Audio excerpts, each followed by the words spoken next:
Assessment of potential for violence is inherently imprecise, and individual behavior cannot be predicted with accuracy.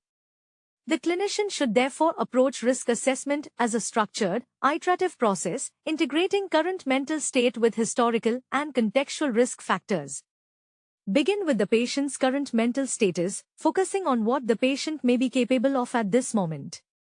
Assess level of consciousness and cognition, looking for delirium, confusion, or impaired awareness. Evaluate thought content for persecutory delusions, command hallucinations directing harm, or persistent violent ideation. Examine impulse control, noting any acute loss of control or dissociative states. Observe affect and psychomotor activity for agitation, pacing, threatening speech or posture, and signs of autonomic arousal such as jaw clenching, flushing, or fist tightening. Assess judgment and insight, particularly the patient's ability to appreciate consequences. Critically, determine whether there is immediate intent, including the presence of a specific target or a concrete plan for violence, which significantly elevates imminent risk. Next, evaluate longer-term risk factors that predispose or facilitate violence over time. Review past behavior, including prior violent acts, their triggers and patterns, as well as any history of self-harm or property destruction, and any criminal record. Consider trait vulnerabilities such as chronic impulsivity and the presence of personality disorders, particularly paranoid, borderline, or antisocial traits, as well as impulse control disorders. Assess substance use, including alcohol, stimulants, and other intoxicants, which may lower inhibition and increase risk. Evaluate neuropsychiatric and medical contributors such as head injury, organic brain syndromes, delirium, or metabolic disturbances.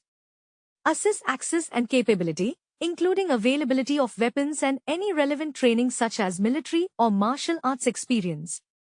Explore developmental and psychosocial background, including childhood exposure to violence, history of abuse, and unstable or neglectful caregiving environments. Consider demographic factors, noting that risk is higher in males and tends to peak in late adolescence and early adulthood. Assess the current psychosocial context, including social stability, education, employment, and the immediate environment.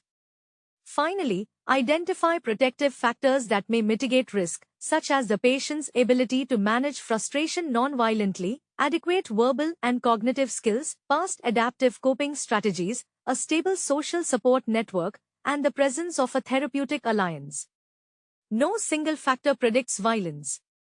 The highest level of concern arises when acute mental state abnormalities converge with significant historical risk factors, substance use, access to means, and a clearly identified target or plan.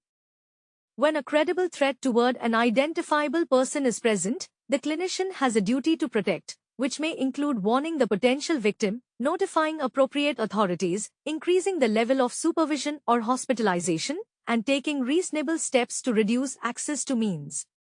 Actions should be guided by local legal frameworks and institutional policy. Risk assessment and all decisions must be documented carefully, revisited over time, and used to guide clinical management, prioritizing safety for the patient, others, and the clinical team.